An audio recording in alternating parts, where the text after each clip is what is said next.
Welcome to Words Matter. Wednesday, September 18, 2019. I'm Nick Hahn, your host of this broadcast. Astronomer Carl Sagan contemplates the potential self-destruction of the Earth. He quotes, "We make mistakes. We kill our own." End quote. Carl Edward Sagan, professor of physical sciences and director of the Laboratory of Planetary Studies at Cornell University since 1968, is a familiar face in an unfamiliar field. His lecturing and his narrating of television programs about space have made his face and voice familiar outside the scientific world. In 1978, Sagan won the Pulitzer Prize for The Dragons of Eden. Every quarter century, the Peace Memorial at Gettysburg National Cemetery Park is rededicated. Presidents Wilson, Franklin Roosevelt, and Eisenhower have been the speakers. In 1988, on the 125th anniversary of the battle, in which 51,000 were killed or wounded, the astronomer took the occasion to offer a message on the need for nuclear disarmament. The speech, jointly written with his wife, Anne Druyan, is a good example of how a solemn occasion be an appropriate setting for a discussion of a controversial issue. Sagan speaks. 51,000 human beings were killed or wounded here. Ancestors for some of us, brothers of us all. This was the first full-fledged example of an industrialized war, with machine-made arms and railroad transport of men and material. This was the first hint of an age yet to come, our age, an intimation of what technology bent to the purposes of war might be capable. The new Spencer repeating rifle was used here. In May 1863, a reconnaissance balloon of the Army of the Potomac detected movement of Confederate troops across the Rappahannock River, the beginning of the campaign that led to the Battle of Gettysburg. That balloon was a precursor of air forces and strategic bombing and reconnaissance satellites. A few hundred artillery pieces were deployed in the three-day Battle of Gettysburg.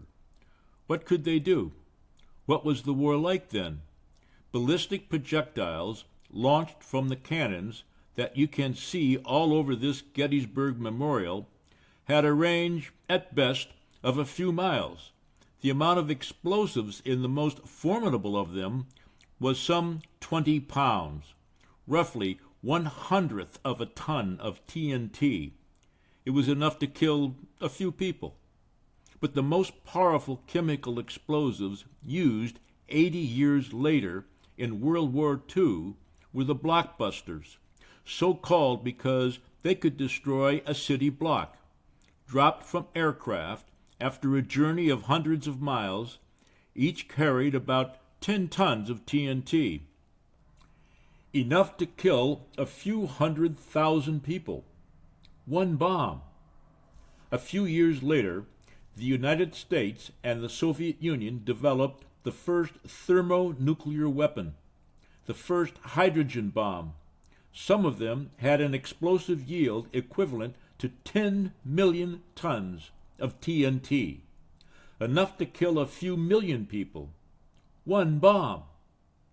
Strategic nuclear weapons can now be launched to any place on the planet. Everywhere on Earth is a potential battlefield now. Each of these technological triumphs advanced the art of mass murder by a factor of 1,000. From Gettysburg to the blockbuster, 1,000 times more explosive energy. From the blockbuster to the atomic bomb, 1,000 times more. And from the atomic bomb to the hydrogen bomb, 1,000 times still more. 1,000 times 1,000 times 1,000 is a billion. In less than 1 century, our most fearful weapon has become 1,000,000,000 times more deadly. But we have not become 1,000,000,000 times wiser in the generations that stretch from Gettysburg to us. The souls that perished here would find the carnage of which we are now capable unspeakable. Today, the United States and the Soviet Union have booby-trapped our planet with almost 60,000 nuclear weapons. 60,000 nuclear weapons! Even a small fraction of that strategic arsenal could without question annihilate the 2 contending superpowers, probably destroy the global civilization, and possibly render the human species extinct. No nation, no man should have such power. We distribute these instruments of apocalypse all over our fragile world, and justify it on the grounds that it has made us safe. We have made a fool's bargain. The 51,000 casualties here at Gettysburg represented 1/3 of the Confederate Army and 1/4 of the Union Army. All those who died, with 1 or 2 exceptions, were soldiers. The best-known exception was a civilian in her own house who thought to bake a loaf of bread, and through 2 closed doors was shot to death. Her name was Jenny Wade. But in a global thermonuclear war, almost all the casualties will be civilians, men, women, and children, including vast numbers of citizens of nations that had no part in the quarrel that led to the war, nations far removed from the northern mid-latitude target zone. There will be billions of Jenny Wades. Everyone on Earth is now at risk. 2 months before Gettysburg, on May 3, 1863, there was a Confederate triumph, the Battle of Chancellorsville. On the moonlit evening following the victory, General Stonewall Jackson and his staff, returning to the Confederate lines, were mistaken for Union cavalry. Jackson was shot twice in error by his own men. He died of his wounds. We make mistakes. We kill our own. There are some who claim that since we have not yet had an accidental nuclear war, the precautions being taken to prevent one must be adequate. But not 3 years ago, we witnessed the disasters of the Challenger space shuttle and the Chernobyl nuclear power plant, high-technology systems, one American, one Soviet, in which enormous quantities of national prestige had been invested.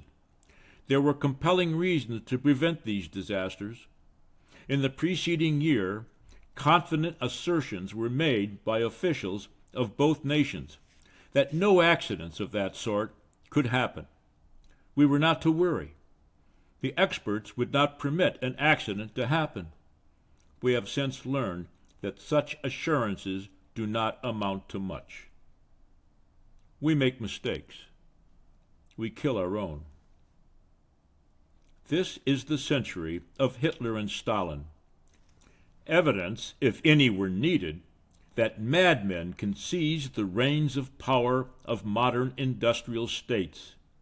If we are content in a world with nearly 60,000 nuclear weapons, we are betting our lives on the proposition that no present or future leaders, military or civilian, of the United States, the Soviet Union, Britain, France, China, Israel, India, Pakistan, South Africa, and whatever other nuclear powers there will ever stray from the strictest standards of prudence.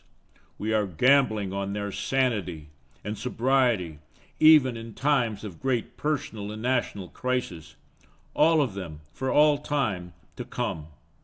I say, this is asking too much, because we make mistakes. We kill our own.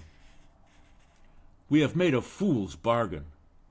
We have been locked in a deadly embrace with the Soviet Union, each side always propelled by the abundant malefactions of the other, almost always looking to the short term, to the next congressional or presidential election, to the next party congress, and almost never seeing the big picture.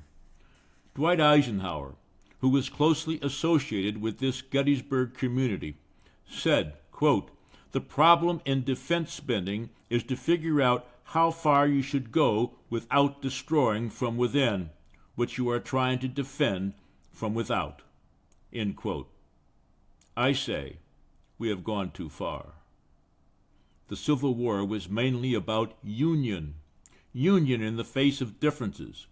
1,000,000 years ago, there were no nations on the planet. There were no tribes. The humans who were here were divided into small family groups of a few dozen people each. They wandered. That was the horizon of their identification, an itinerant family group. Since then, the horizons have expanded from a handful of hunter-gatherers to a tribe, to a horde, to a small city-state, to a nation, and today to immense nation-states. The average person on the earth today owes his or her primary allegiance to a group of something like 100 million people. It seems very clear that if we do not destroy ourselves first, the unit of primary identification of most human beings will before long be the planet Earth and the human species. To my mind, this raises the key question: whether the fundamental unit of identification will expand to embrace the planet and the species, or whether we will destroy ourselves first. I'm afraid it's going to be a very, very close. The identification horizons were broadened in this place 125 years ago, and at great cost to North and South, to blacks and whites. But we recognize that expansion of identification horizons as just. Today, there is an urgent practical necessity to work together on arms control, on the world economy, on the global environment. It is clear that the nations of the world now can only rise and fall together. It is not a question of one nation winning at the expense of another. We must all help one another or all perish together. On occasions like this, it is customary to quote homilies, phrases by great men and women that we've all heard before. We hear, but we tend not to focus. Let me mention one, a phrase that was uttered not far from this spot by Abraham Lincoln. Quote, "With malice toward none, with charity for all." End quote.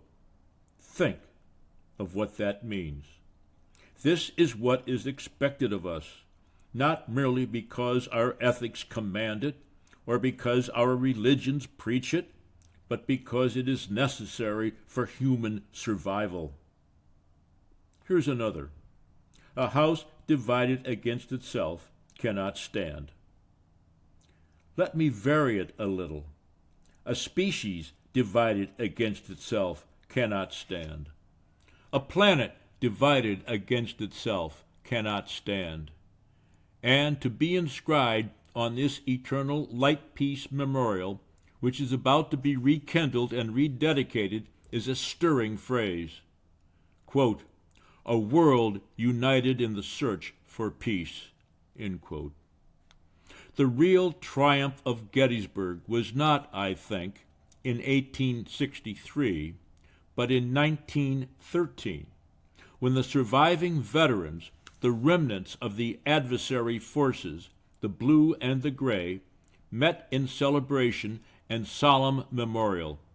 It had been the war that set brother against brother, and when the time came to remember, on the 50th anniversary of the battle, the survivors fell, sobbing, into one another's arms. They could not help themselves. It is time now for us to emulate them.